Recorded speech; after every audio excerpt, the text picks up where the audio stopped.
Damos comienzo a la actividad de hoy, la cuarta del día de una semana de investigación que va a tener 22 actividades, así que consulten redes, porque hay múltiple representación de todas las unidades académicas de UFLO, consulten las redes sociales donde está la grilla completa y los links para inscribirse.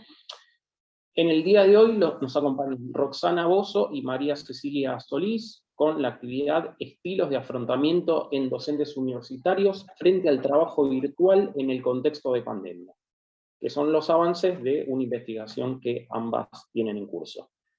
Roxana Bozo es licenciada en Psicología por la Universidad Católica Argentina, doctora en Psicología por la Universidad del Salvador, especialista en Psicología Laboral y o del Trabajo, docente universitaria de grado y posgrado en universidades nacionales públicas y privadas, directora del Instituto de Orientación Vocacional y Profesional de la Universidad del Museo Social, investigadora sobre temas de su especialidad, dirigiendo y codirigiendo proyectos, co-coordinando una investigación internacional junto con el Centro Regional de Investigaciones Multidisciplinarias de la Universidad Autónoma de México.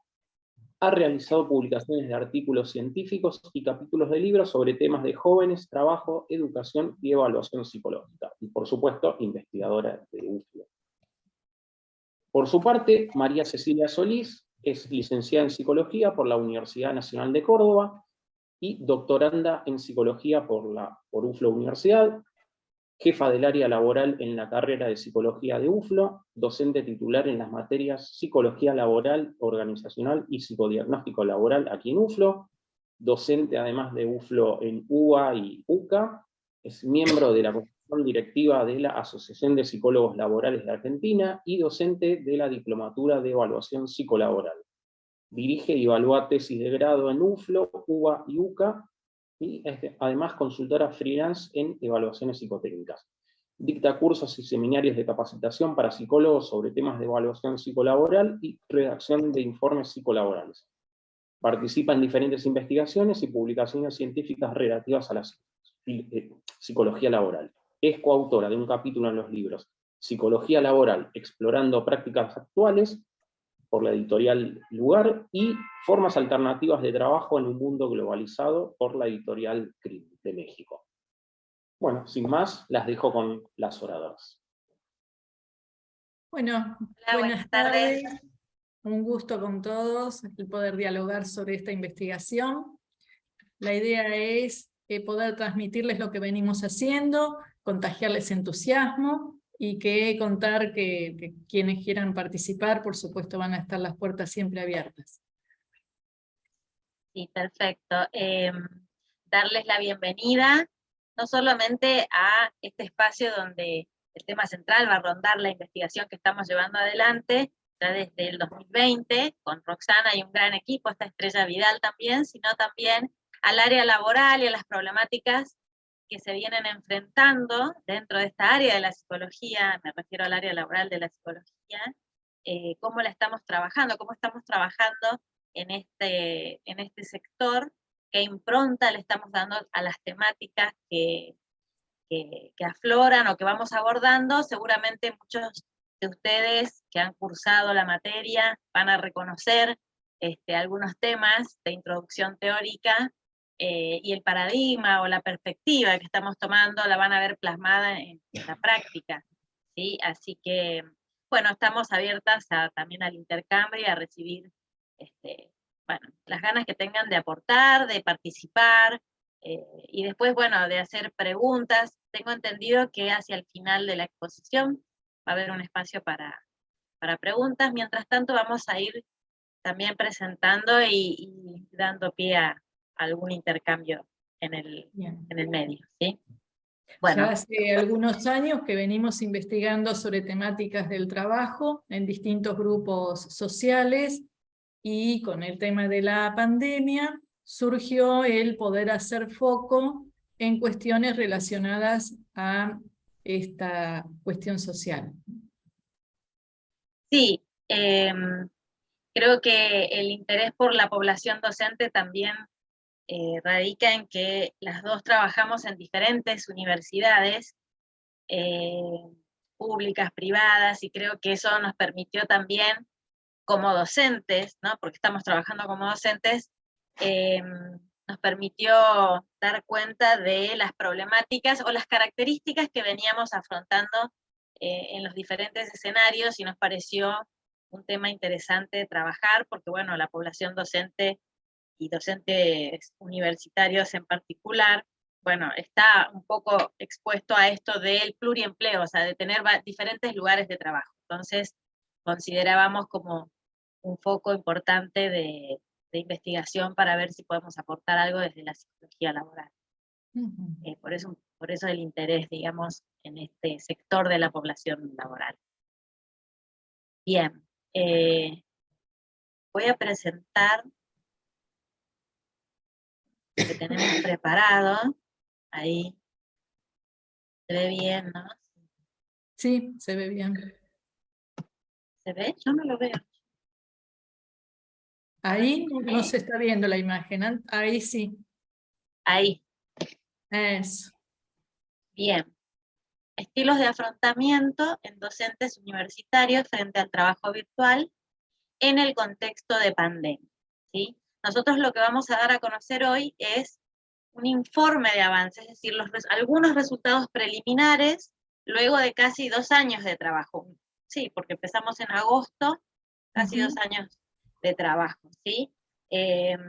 Bueno, en el equipo estamos Roxana, está también Estrella Vidal, que la conocen, es docente de la casa y también está en el equipo de investigación.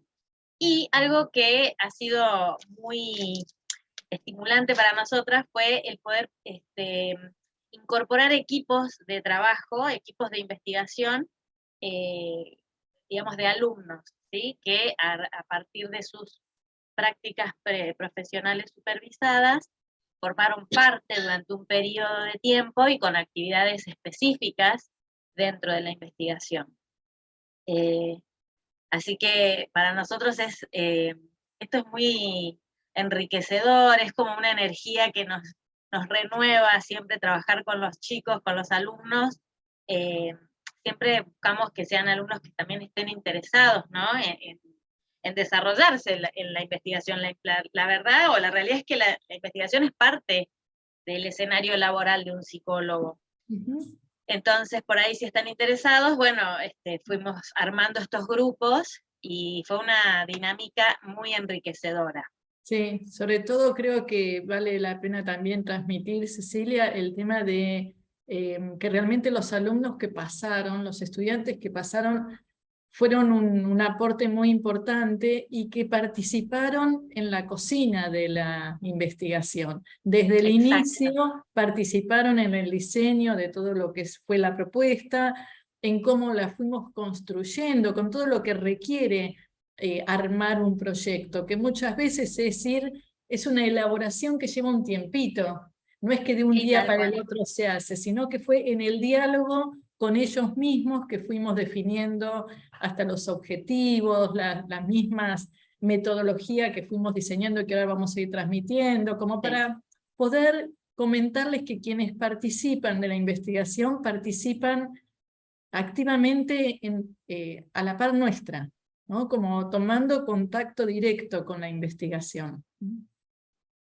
Sí, en ese sentido es muy rescatable el aporte, porque nosotras en pleno año 2020, con la pandemia encima, con todas las dificultades y con toda la incertidumbre, pero además con el desconocimiento que todavía estábamos teniendo de cómo llevar adelante las dinámicas, cómo mantener los procesos de educación activos, bueno, la verdad es que fue un grupo, el primero sobre todo, y después los otros también en sus otras dimensiones de trabajo hicieron su aporte, pero hubo que construir de cero esta investigación.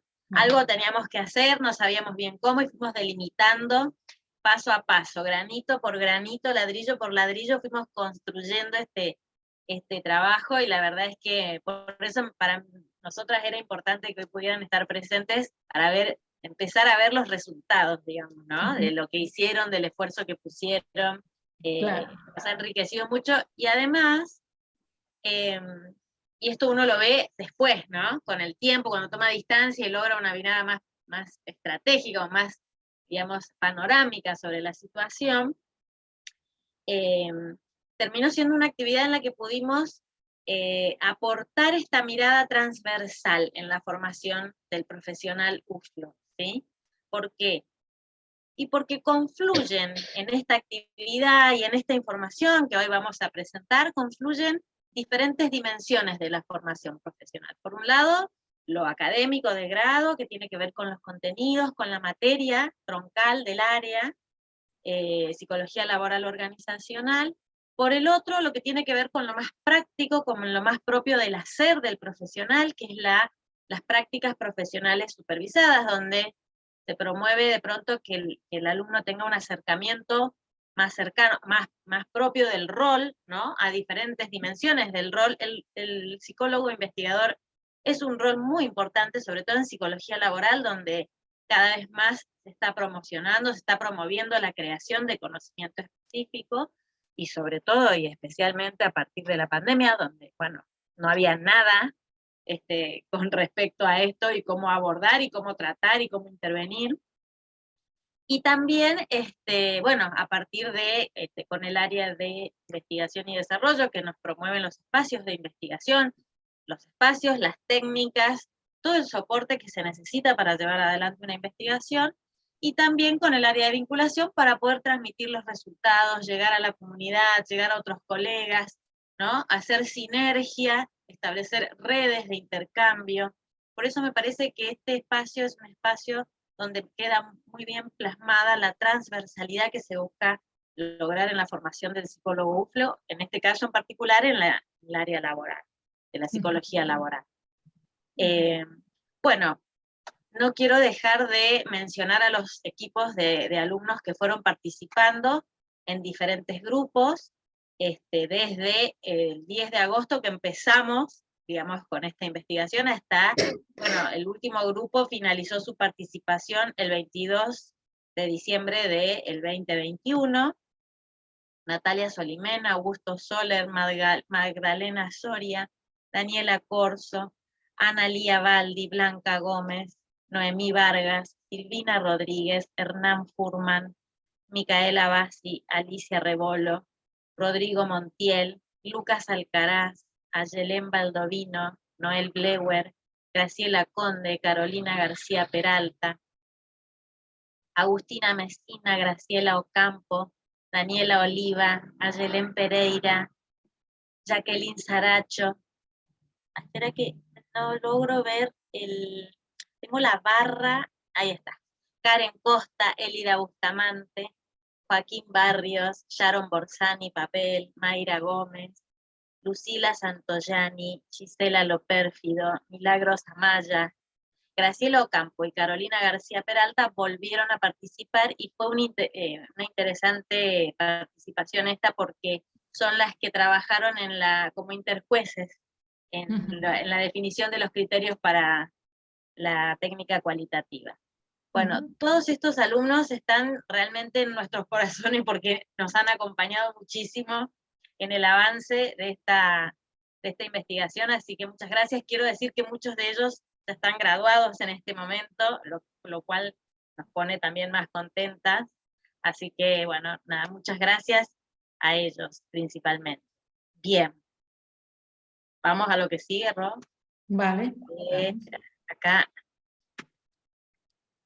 Bueno, como introducción, algunas de las cosas que queremos señalar tienen que ver principalmente con, bueno, publicaciones científicas y entrevistas, ¿no? La voz cantante de profesionales que están activos, que son contemporáneos y que han buscado de alguna manera poner luz sobre las problemáticas que venían abordando desde la psicología en sus diferentes áreas, ¿no? Convengamos que la pandemia es algo que nos atravesó en todas las esferas de la vida.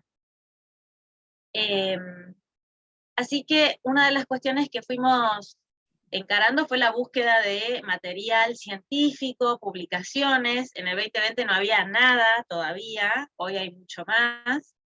Algo que queremos rescatar como introductorio también es que es una investigación que se viene desarrollando en un contexto que está cambiando mucho y muy rápido. Hoy no es no es lo mismo el contexto de esta investigación que el que teníamos cuando empezamos en el 2020.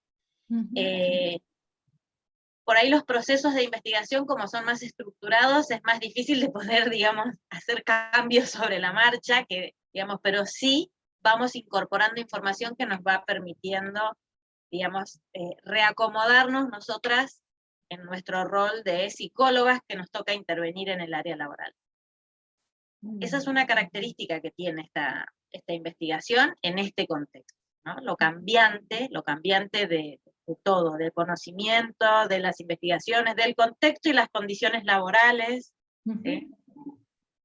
Y tomamos los dichos de José María Peiró, que es un profesional, es un psicólogo español que trabaja mucho en investigación. Él, en una entrevista, le preguntaron sobre cómo había reaccionado la psicología a los cambios, ¿no? Y al uso de las nuevas tecnologías en su práctica. Y él rescata algo muy interesante, principalmente hablando en psicología clínica, dice, pudimos responder con acierto en un contexto donde no había herramientas establecidas para la situación actual, donde hubo que reacomodarse a nuevas formas de trabajo. Y lo que plantea para adelante es esta necesidad de que estas herramientas se van a incorporar. Muchas quedan ya incorporadas en el ejercicio profesional, por lo cual hay que activar mucho la investigación para replantear nuevas formas de intervención más acordes a las características de los contextos laborales, en nuestro caso, actuales, ¿sí? Por eso es necesario, yo creo que rescatamos principalmente la importancia de la investigación en este momento, sobre todo en el escenario laboral, para analizar cuáles son aquellas cuestiones que surgieron en el 2020, ¿no? Como transformaciones del escenario laboral, algunas quizás, o en algunos contextos, se superaron, se volvió a la forma más tradicional de trabajo, y otras no, otras se instalaron y se quedaron. Entonces estamos frente a un planteo, digamos, a futuro de pensar que hay un escenario laboral con nuevas configuraciones, ¿no? Que incluso hay cambios, ¿no? Porque hay instituciones donde partimos de la necesidad y obligatoriedad de dar las clases a distancia, se volvió a la presencialidad y en muchas de ellas están con algunas que otras acciones viendo a ver de qué manera poder incluir algunos aprendizajes adquiridos durante la época de aislamiento, ¿no? O sea que todavía no hay nada que esté cerrado, todavía está reconfigurándose el escenario docente. Se aprendió mucho en esto del trabajo a distancia, en el modo de vinculación entre lo que es el docente y el alumno. Las estrategias para afrontar las dificultades que le iban surgiendo al docente fue aprendiendo de esas circunstancias, y hoy en día es distinto al abril-mayo del 2020. Sí. Hay algunos datos interesantes, así como para poder comentarles, ¿no? Sí, tomamos en cuenta por qué, digamos, la relevancia del problema o de investigación, que tiene que ver con que, bueno, en nuestro país hay casi 200.000 docentes universitarios, entre universidades públicas y privadas, que obviamente a partir del 2020 quedaron, digamos, obligados a migrar su trabajo de la presencialidad a la virtualidad. Si bien un aspecto a tomar en cuenta es que no es que las universidades de cero empezaron con la digitalización de sus procesos de enseñanza, sino que ya venían desde 2017, ¿no? Ya se venía promoviendo un porcentaje de la educación fuera a distancia. Entonces, incluso ya está creado desde el 2007 un ente regulador que valida y acredita los programas de educación a distancia, pero hasta ese momento era solo un porcentaje y solamente algunas universidades habían, digamos, comenzado ese proceso. Entonces, Y hubo diferencias, ¿no? También pensando en las diferencias entre la universidad pública y privada, que fue una de las variables que después nosotros tomamos en cuenta en el diseño de investigación. sí, Y también como para pensar y rescatar que la Universidad de Flores sí venía teniendo ya trayectoria en todo lo que es educación a distancia, con el ciclo de licenciatura de psicopedagogía ya tenía desarrollado bastante. El tema es que la situación de pandemia lo que llevó es que todos los docentes ya no eran aquellos docentes que ya formaban parte de un programa de educación a distancia, sino que todos los docentes, aún los que nunca habían trabajado a distancia, se vieron compulsivamente eh, obligados a trabajar de manera virtual. Y ahí fue donde nosotros quisimos poner foco, de qué manera podían afrontar esa situación los docentes universitarios. bien. Bueno, como les decíamos recién, el contexto cambió bastante entre el 2020, el 2021 y lo que va del 2022. Primero pasando desde el famoso ASPO, ¿no? El aislamiento total, a una apertura gradual que se fue dando en la educación ya casi a finales, digamos, ya del año pasado, ¿no es cierto? El 2021 fue como que se empezó a abrir un poco más, hasta lo que es hoy, que bueno, está como volviendo a la presencialidad, entre comillas, porque muchas instituciones permanecen con los sistemas de aulas híbridas, por ejemplo, que necesariamente implican una nueva forma diferente, que ni siquiera de trabajo, pero que ni siquiera es la forma del aislamiento en el hogar, ¿sí? Es una forma diferente de trabajo. Entonces, creo que por eso decíamos esto de que el contexto sigue cambiando y nos sigue desafiando a, bueno, a buscar otras aristas, otro material científico que nos ayude con esta investigación. Es un desafío continuo, cada año viene, por eso ya cuando la terminemos decimos, bueno, hasta acá quedó y seguramente se van a abrir líneas, ya tenemos un montón de líneas de investigación a futuro que se van a desprender de esta. Bien.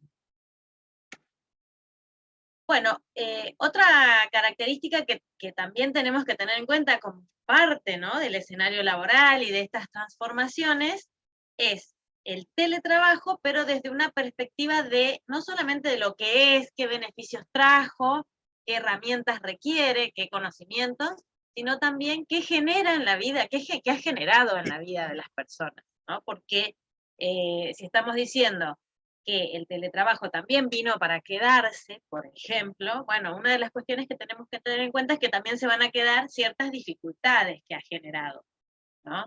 Y cómo, digamos, todo esto también es un área a pensar dentro de la problemática.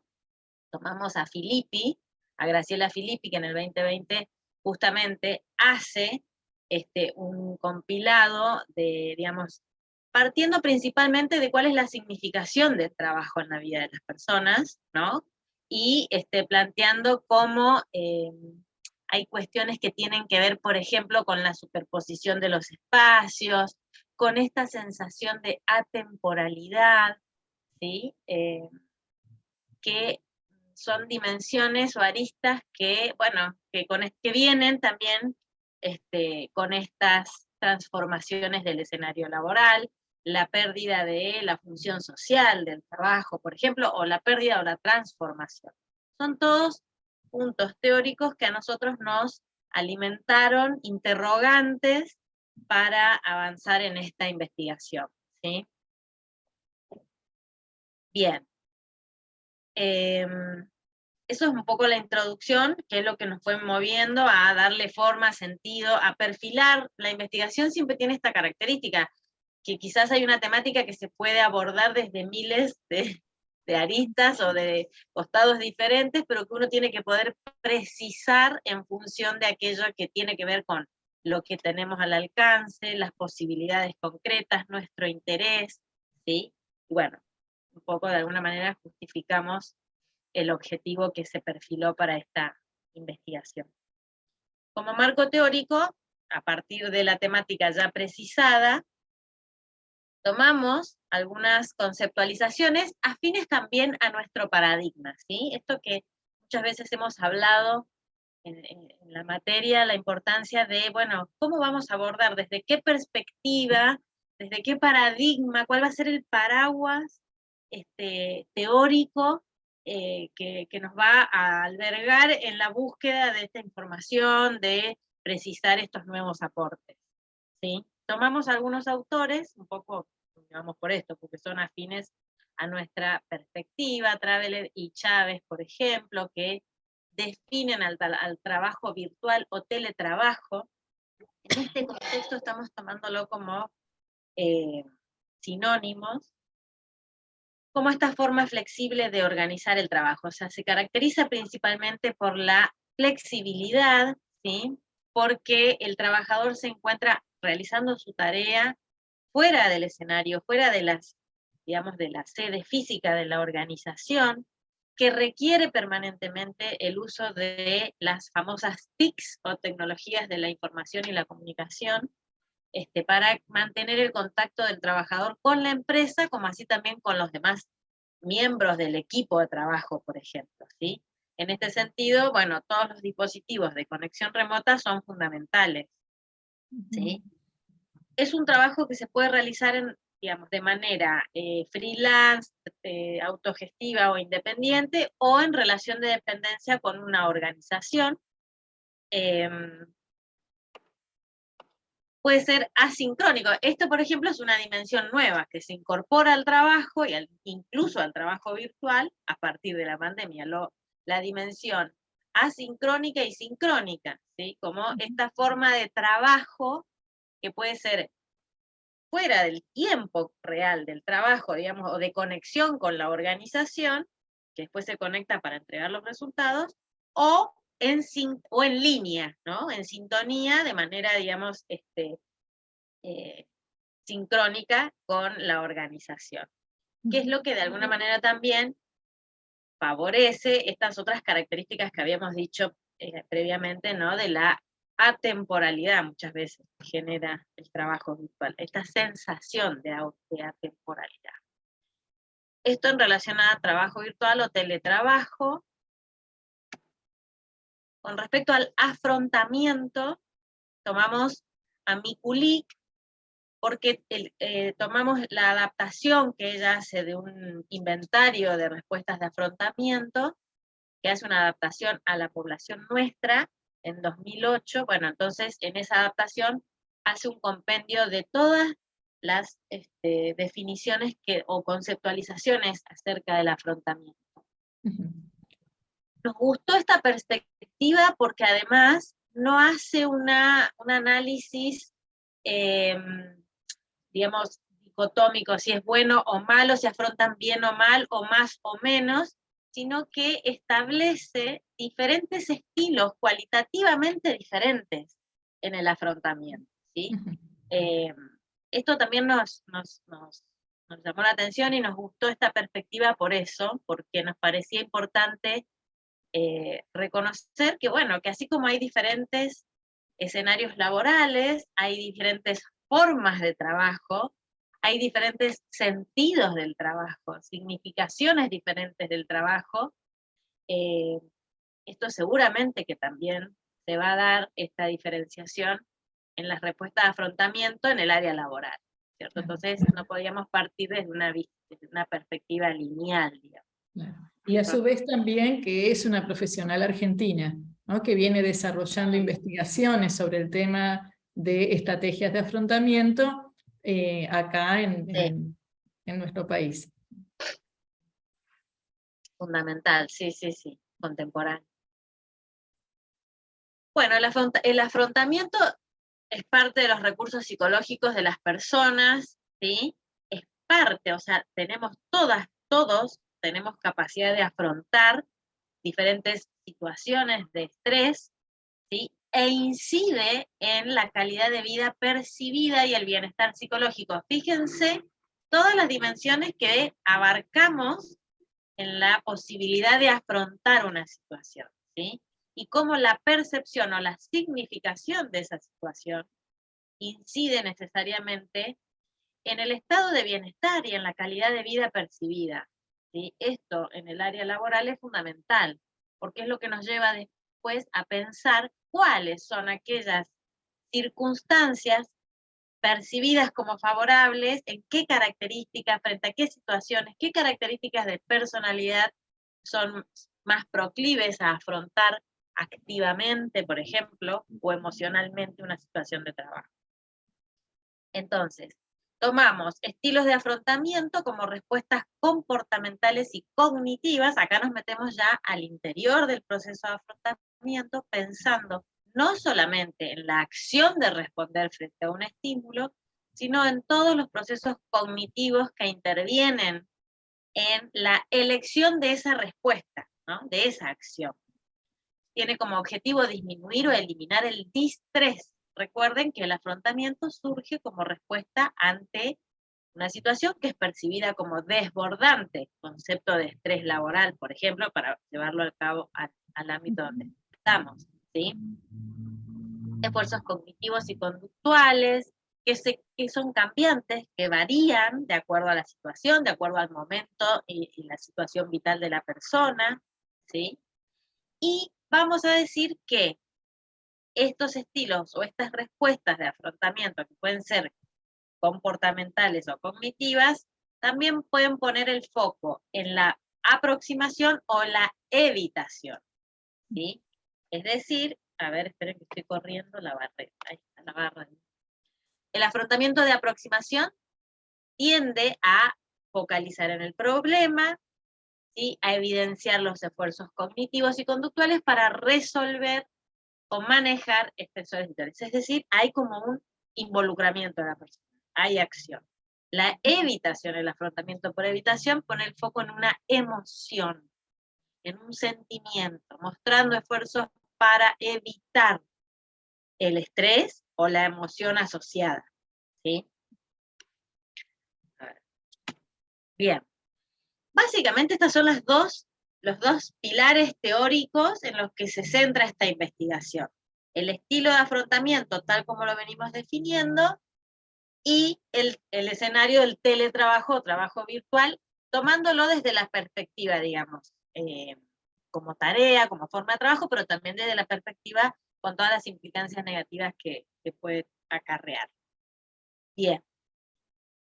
A partir de todo esto surge la parte metodológica. ¿Querés ir vos, Rox? Sí, en la parte metodológica, bueno, primero como para pensar en los objetivos, el objetivo general era describir los estilos de afrontamiento que utilizaban los docentes universitarios de AMBA frente al trabajo virtual en el contexto de pandemia. Conociendo este marco teórico que recién presentó Cecilia, es que pudimos definir los objetivos específicos. Y por eso van a ver que cada uno de los objetivos específicos da cuenta de un modo de afrontamiento. Entonces, dentro del específico, el primero es analizar las estrategias de afrontamiento por aproximación, con estilo cognitivo y con estilo conductual. En el segundo, examinar las estrategias de afrontamiento por evitación, con estilo cognitivo y con estilo conductual, ¿sí? Pues esto responde al marco teórico que recién presentó Cecilia de nuestra colega Mikulik.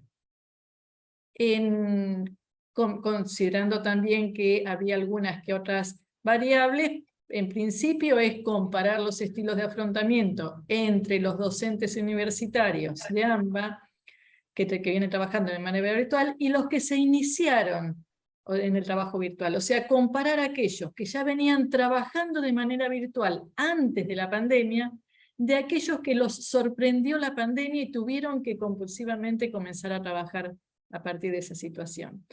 Y como variables intervinientes, decidimos utilizar y analizar la intervención de la edad y el sexo. Por eso corresponde este último objetivo específico. Considerando que es un contexto en el cual no había muchos estudios previos, nos pareció muy interesante realizar un diseño mixto, que sea cualitativo y cuantitativo. O sea, no solo utilizar el instrumento para ver cuál era la estrategia de afrontamiento, sino conocer un poquitito más para comprender ese modo de afrontamiento. Dentro de las variables, bueno, nuestra unidad de análisis docente universitario, nuestra variable independiente es el trabajo virtual y la dependiente, por lógica, es la estrategia de afrontamiento.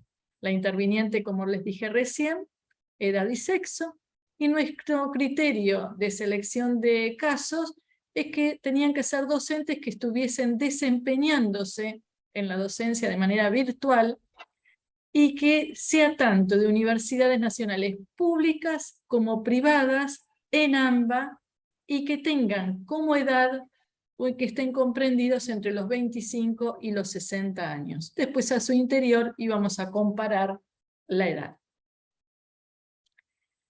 Bien.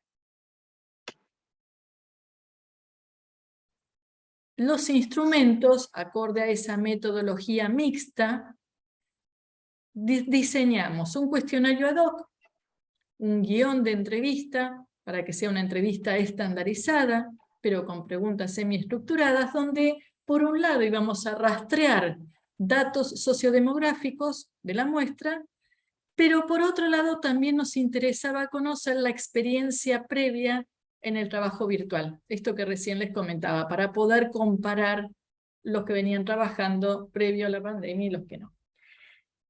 La segunda técnica que acá citamos, que es la técnica de asociaciones libres a partir de frases dicotómicas, surge como un modo de un relevamiento cualitativo, ¿sí? Y la idea era rescatar asociaciones libres de los participantes, de los docentes, en cuanto a las siguientes afirmaciones dicotómicas.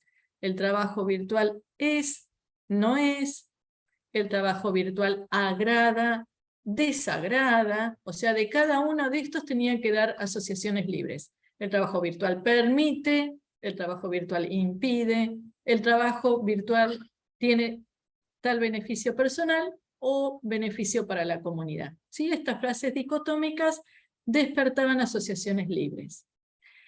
Y el último instrumento que citamos acá es el inventario de respuestas de afrontamiento de MOOCs para adultos de la adaptación de Mikulik, Crespi y Melina del 2008. ¿Sí? Que está, digamos, es el abordaje de la metodología cuantitativa. ¿Sí? Entonces acá tenemos la presentación de las técnicas con el diseño mixto, cualitativo y cuantitativo. La muestra quedó conformada por 100 docentes universitarios. ¿Sí? El 63% son de Cava, el 33% del Gran Buenos Aires. En cuanto a edades son bastante semejantes, un 55 de mujeres y un 45 de varones. Y lo mismo sucede en cuanto a las universidades públicas y privadas. ¿Sí? Un 53%. Algo que, sí, no, digo, algo para rescatar que nos aconteció en la descripción de la muestra, es que apareció una importante cantidad de personas mayores de 60 años, que al principio no lo íbamos a contemplar, pero después, como vimos que eran varios, dijimos, bueno, pero es una franja diferente. Acá también es donde aparece algo fuera de lo que estaba estandarizado. Sí.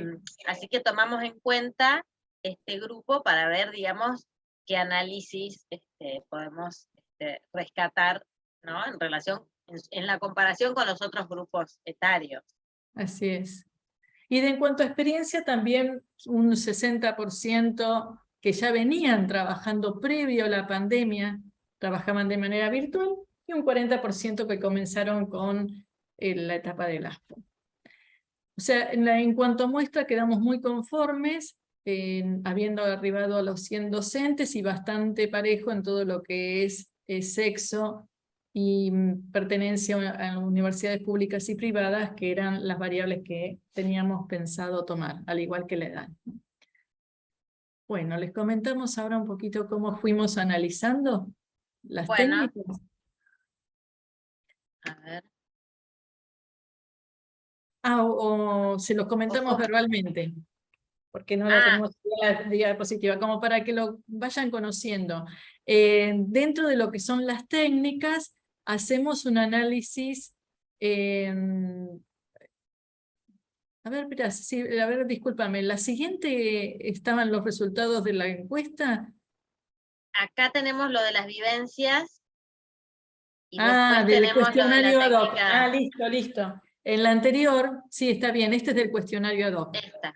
Seguimos por acá. Claro, dentro de las vivencias encontramos que la mayoría, o sea, hay un 48% que pudieron transitar este cambio de trabajo virtual al trabajo virtual, que lo refieren como que lo vivenciaron bastante bien, sin mayores dificultades, pero pensemos que es un 48%, o sea que tenemos la otra parte que opina diferente.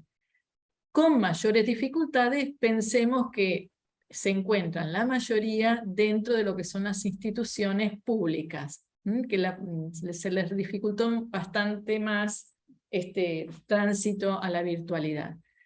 En cuanto a la experiencia del trabajo virtual en pandemia, la mayoría, creo que en esto nos sorprendió, bastante satisfactoria. Pensemos que acá, entre un 50% satisfactoria y un 30% muy satisfactoria, digamos que hay un 80% que dentro de todo la experiencia del trabajo virtual en pandemia la están valorando de manera favorable. Solo un 16% lo consideran que fue nada satisfactorio.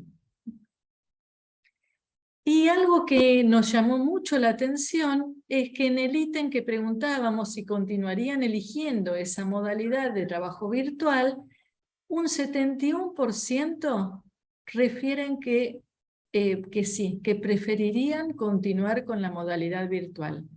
Solo un 30% preferirían volver a la presencialidad. Esto pensemos que aún estábamos transitando la virtualidad, ¿sí? Habría que ver qué pasa actualmente donde ya se volvió a la presencialidad.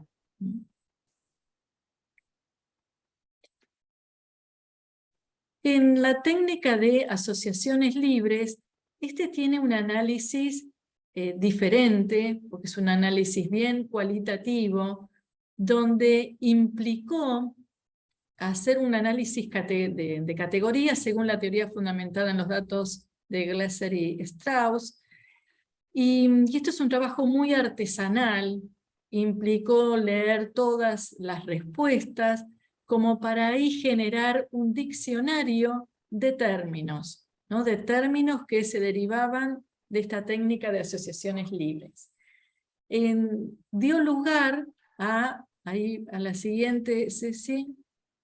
Sí, algo que quería comentar es que en esta parte, digamos, también trabajamos entre todos, porque teníamos que hacer una dinámica interjueces para, digamos, lo que había que hacer era objetivar los subjetivos, ¿sí? Claro. Aquellas respuestas subjetivas que se rescataban de los cuestionarios, teníamos que poder establecerlas o clasificarlas para de ahí poder hacer un estudio, digamos, más acorde a la dinámica que venimos trabajando en esta investigación. O sea que fue todo un desafío, por eso lo del trabajo artesanal que comenta Roxana, ¿no? Sí, excelente esto que estás comentando, Cecilia, porque es lo que le da solidez a un análisis cualitativo, para que no caiga en la subjetividad que recién comentabas, ¿no? Este trabajo interjueces con la participación de los estudiantes fue sumamente valioso,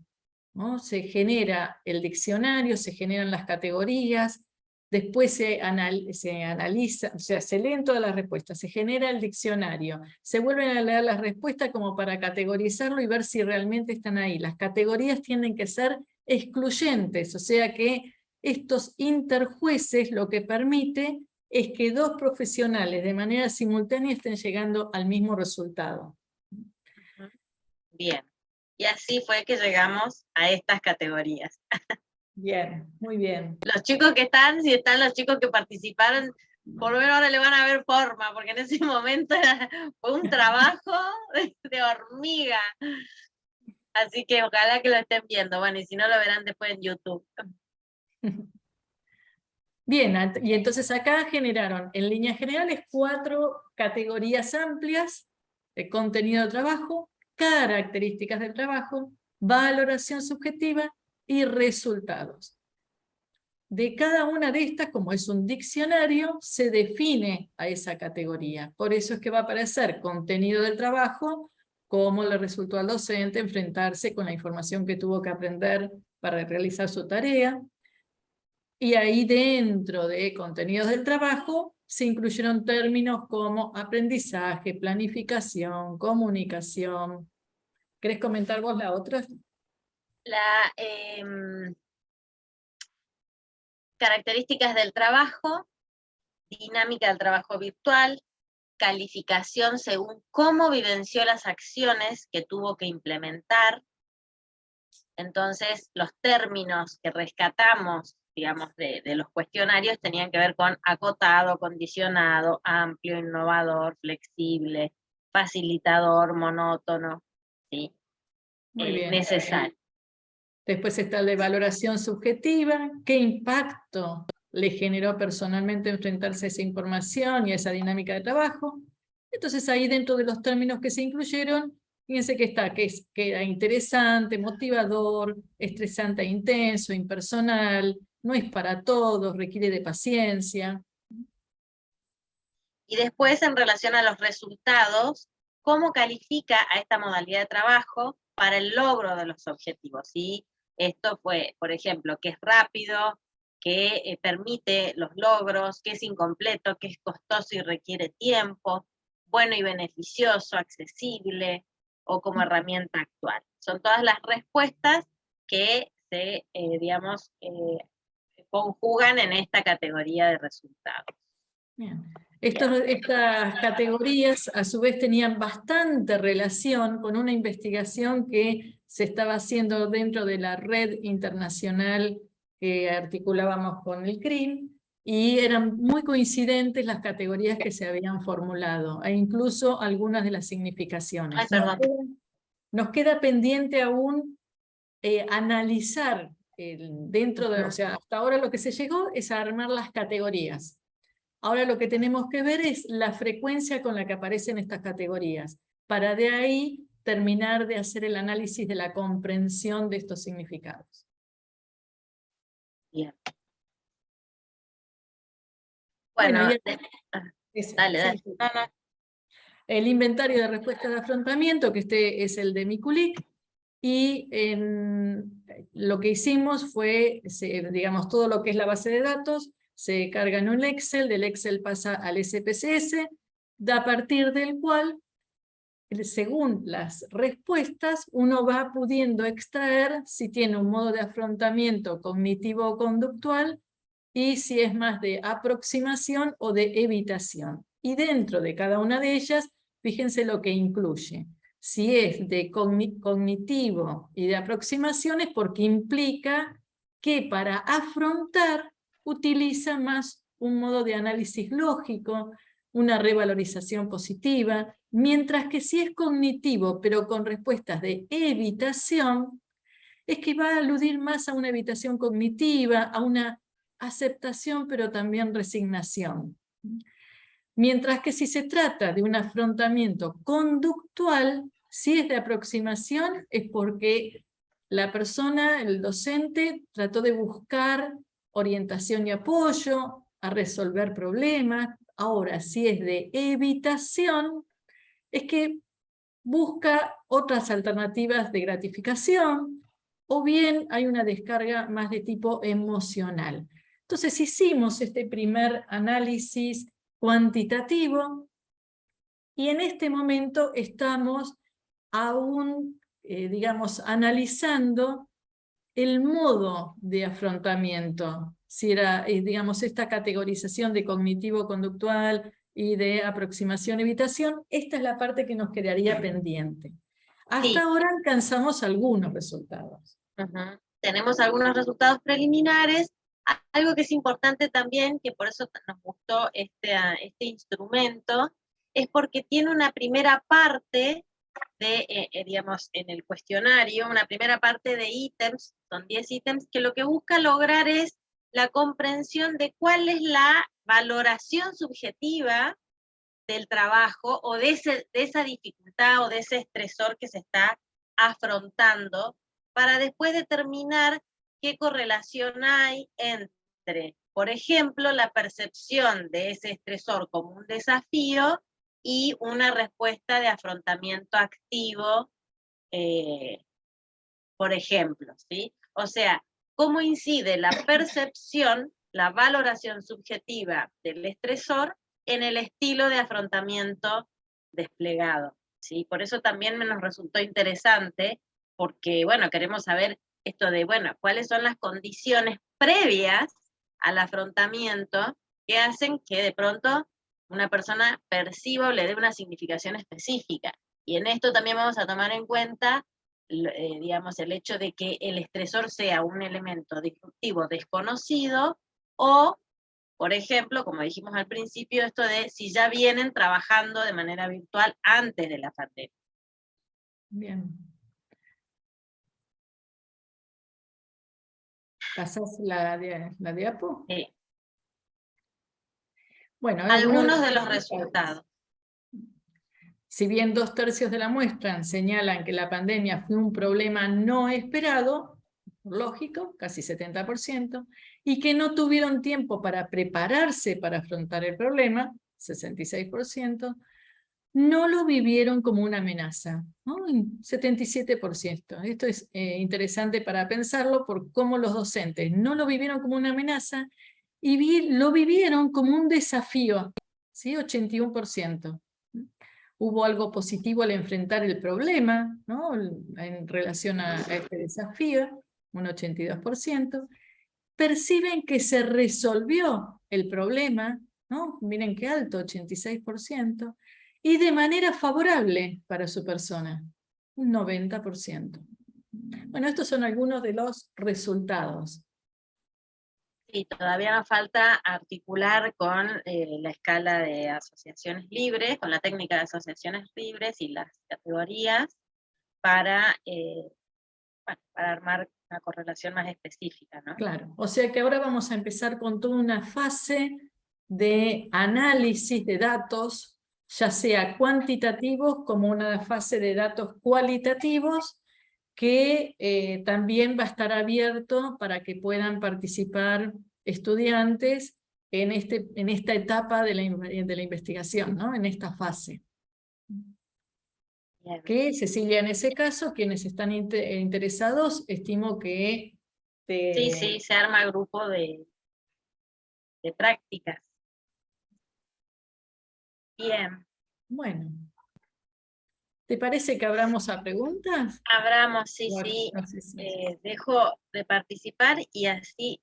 Lo que pasa es que no los veo a los participantes. Yo tampoco los veo. Sí, veo que hay 28 personas, 22 espectadores, pero no los veo a los espectadores. Eso tiene que ver con el formato del encuentro, que es el está bien. del seminario.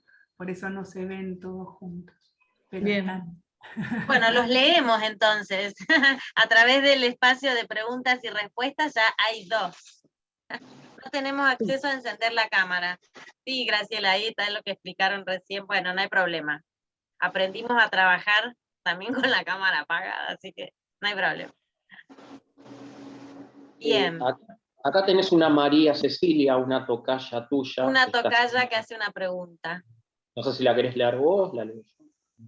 Bueno, la leo, sí, ya la estoy viendo acá. En cuanto a las dificultades detectadas, a ver, se me fue acá. En cuanto a las dificultades detectadas de la experiencia de trabajo virtual en docentes en pandemia, ¿se pudo conocer a qué aludieron esas dificultades? Conectividad, recursos, falta de capacitación. Sí, en realidad es justamente lo que vos planteás. Las dificultades tienen que ver con el acceso a la tecnología, con los recursos y con el conocimiento y digamos, estar familiarizado con el uso de la tecnología. Básicamente esas son los elementos más disruptivos. ¿Cuál fue la hipótesis formulada para encarar la investigación? Dice Lena Ruiz Neumann. No me lo acuerdo y de manera precisa. Nosotros teníamos la hipótesis de que había dificultades de afrontar que las dificultades estaban en las estrategias de afrontamiento. Por eso surgió la investigación. Sí, No me acuerdo justamente también al plantear una dimensión cualitativa de este análisis, de esta investigación, no necesariamente tenía que quedar conformada una hipótesis. Claro. Partimos del interrogante de, bueno, ¿cuáles son las estrategias de afrontamiento que desplegaron los alumnos? Claro, claro. Y sí, Tal lo que cual. tomamos en consideración es la relevancia del problema, considerando, digamos, que los docentes universitarios eran una de las poblaciones laborales muy afectadas, digamos. Sí, sí, sí. No sé si, Lena, te respondimos a tu pregunta.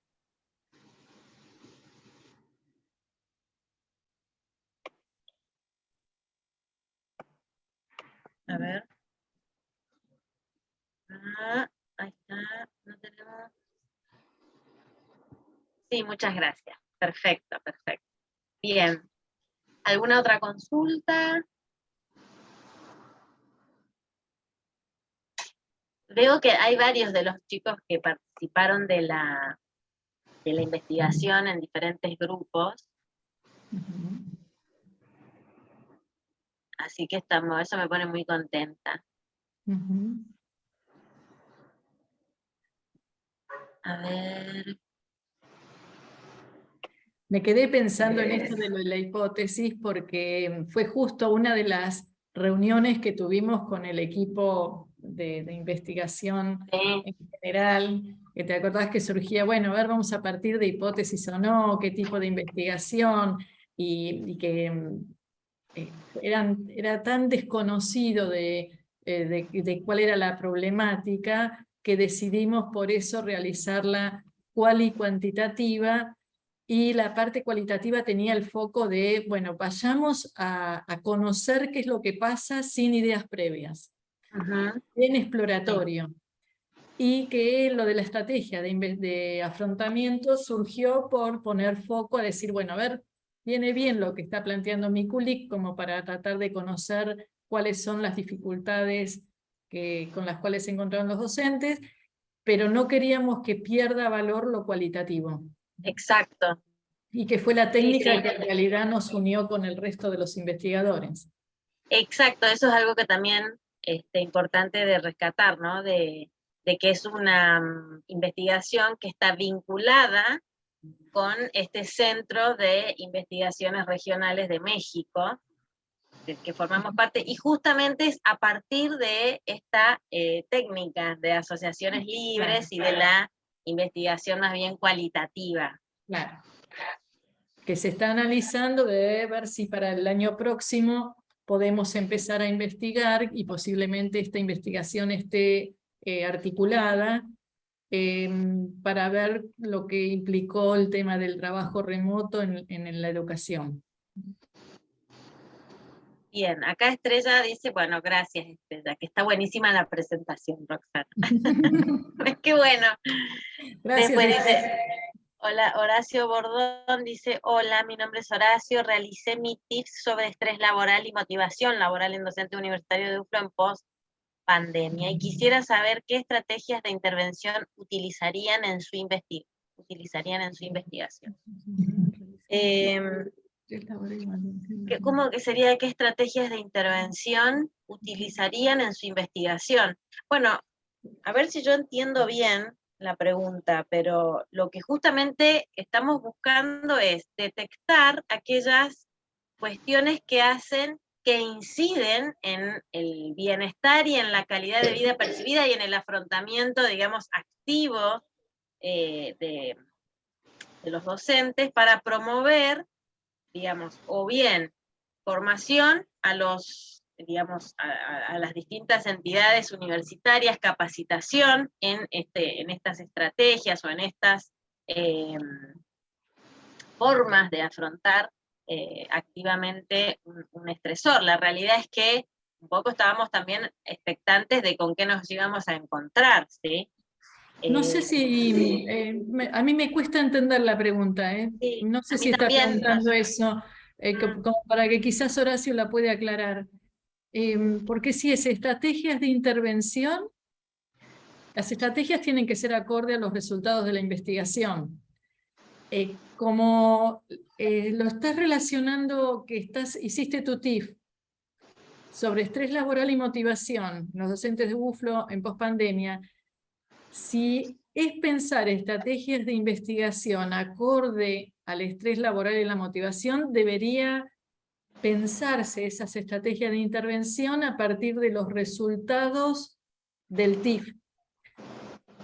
¿Qué Ahora, motiva? como dice, estrategias de intervención que utilizaríamos en la investigación, yo no sé si se refiere a eso o a otra cuestión. No sé, Horacio, si te parece, si podés aclararlo.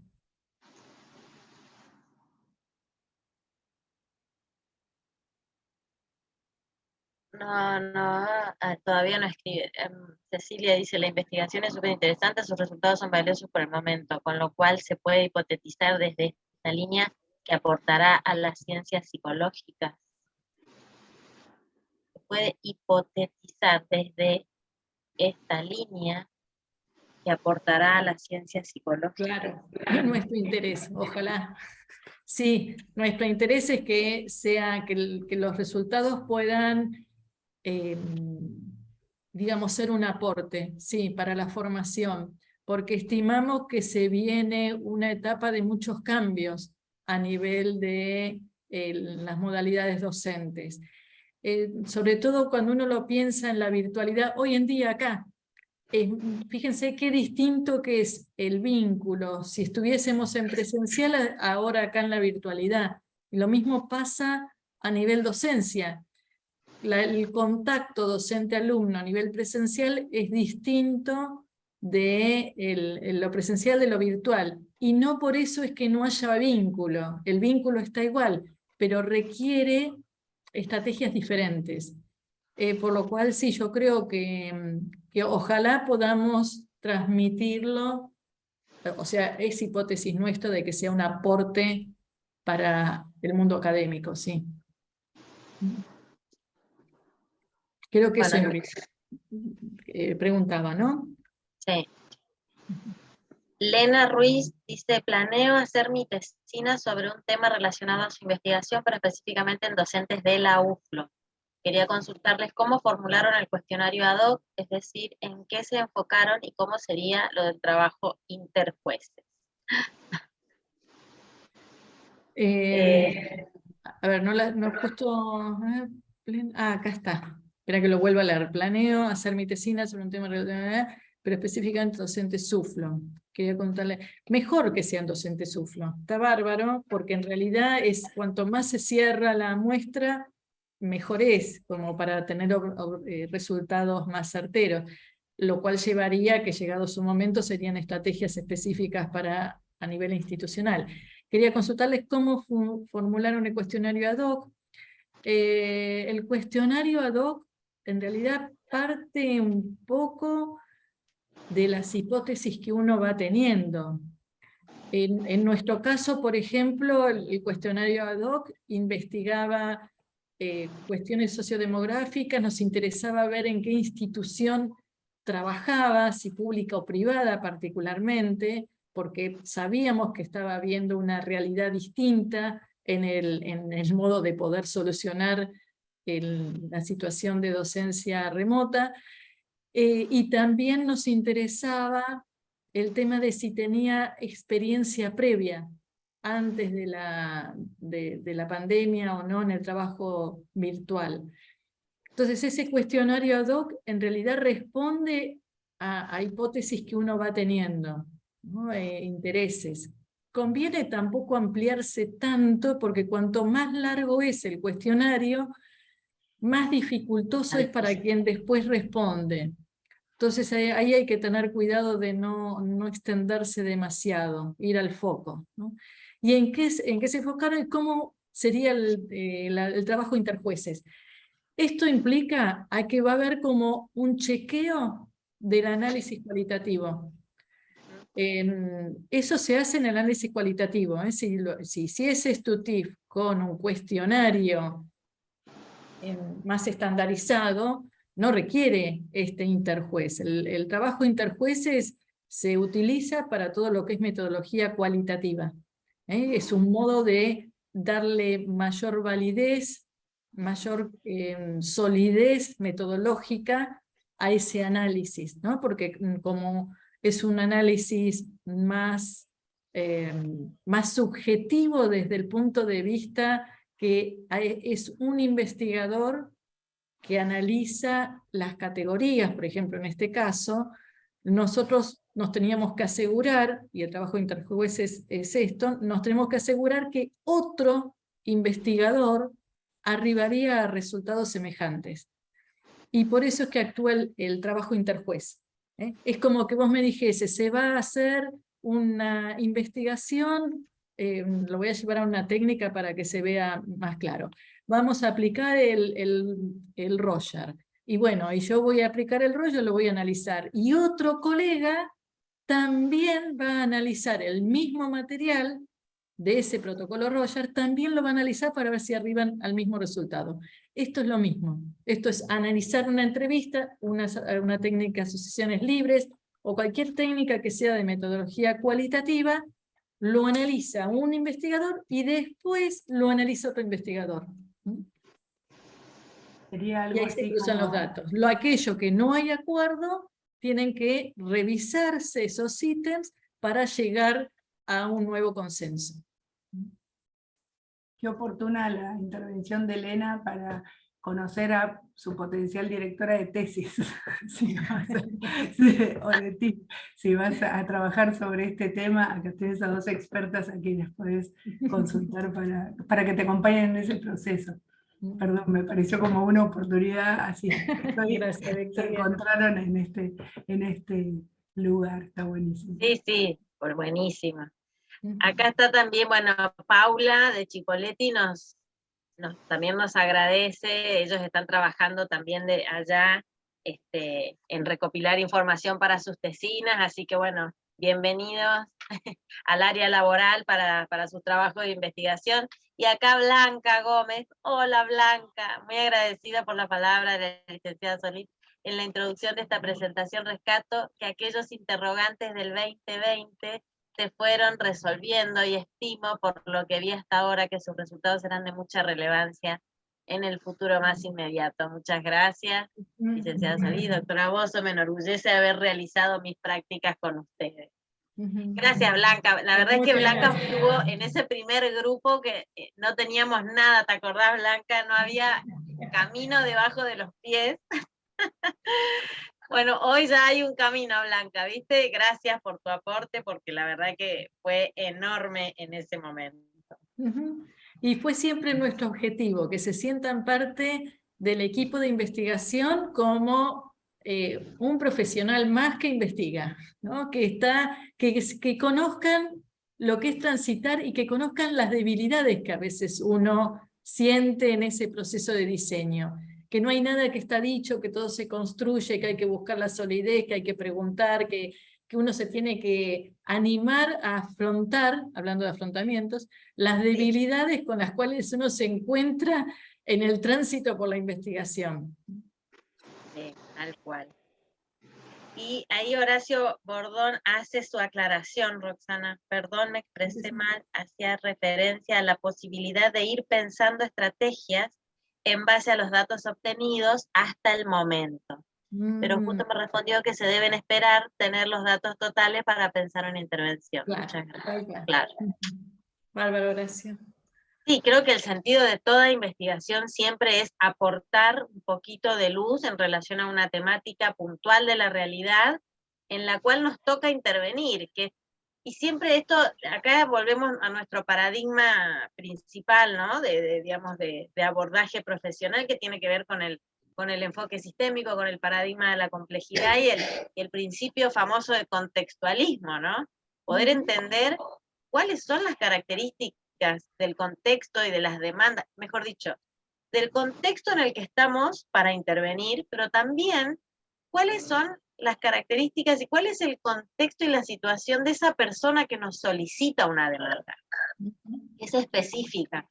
Y creo que a partir de la pandemia esto cobra una especial relevancia, porque no todos salieron o atravesaron la pandemia de la misma forma. ¿Sí? Por más que podríamos decir, incluso para hablar en los términos de la futura colega que quiera hacer la investigación con los docentes de incluso estando en el mismo trabajo y en la misma institución, ¿no? Que podríamos decir, el docente UFLO es el docente UFLO, y bueno, tienen su misma característica, pero no, ahí se conjuga lo individual, lo subjetivo, lo institucional y cómo se articula eso, ¿no?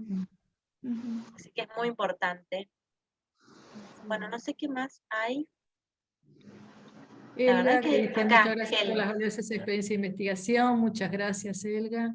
Elga, gracias. Exactamente, ya hay un camino. Sí, sí, Blanca, sí. Vemos el horizonte. Vemos el horizonte. Vemos la luz al final del túnel. Es más, como para ir anticipándoles, muchas veces le surgió, sobre todo a Cecilia, el interés de hacer un análisis más longitudinal, continuar la investigación con un análisis longitudinal, considerando que el retorno a la presencialidad también trae vivencias diferentes. Sí, y que ha cambiado tanto y que sigue cambiando tanto el contexto, ¿no? A partir de la pandemia. Así que en eso estamos con el doctorado. Bien. No sé si alguna pregunta más. ¿Ustedes ven alguna más? Yo al menos... No, creo que no. Estoy viendo otra. Gracias. Bueno, muchas gracias. La participación, no sé si se sumó una recién. Una pregunta más. A ver. Sí, ahí, a ver. Acá está. De esta práctica me llevé la grata sorpresa del gusto por la investigación, además de la calidad de los docentes y la paciencia con la que realizan esta tarea. Muchas gracias. Gracias, Graciela. Muchas gracias, Graciela. Sí, el gusto por la investigación. Qué la lindo. verdad es que en este sentido es un desafío muy, muy lindo, muy interesante. Porque construir una investigación nos pone de cara con todo lo que implica, ¿no? Esta área de trabajo y cómo la realidad es que es un área de desarrollo también para el profesional. Claro. Siempre decimos que la intervención profesional de un psicólogo tiene un gran componente de práctica, es cierto, la práctica es necesaria, es a través de la práctica que aportamos, intervenimos, pero también tiene una pata necesaria en la investigación, sobre todo en el área laboral. Sí. Siempre hacemos hincapié en esto, hemos podido avanzar en el reconocimiento de las patologías asociadas a la organización del trabajo, gracias a la investigación, y todavía queda mucho por continuar. Entonces me parece que es un área en la que la investigación se torna fundamental como espacio de, digamos, de generación y de actualización del conocimiento, ¿no? Sí, tal cual. Así que eso es, hay otra, muchas gracias, Camila. Está bien. Bueno, y como que dijiste, me da el pie para invitarlos a todos y a todas a seguir participando de la Semana de Investigación de UFLO, que es como nuestra vidriera donde desde la Secretaría de Investigación organizamos este evento que tiene como objeto mostrar hacia la comunidad interna y externa el quehacer de la comunidad científica de UFLO y obviamente estimular a aquellos a que se integren a proyectos y empiecen con sus primeras armas en este camino que es la investigación. Así que, bueno, Roxana, Cecilia, muchísimas gracias. Gracias a ustedes. Muchas gracias a los organizadores y muchas gracias a todos los que asistieron. Excelente, muchas gracias, como siempre.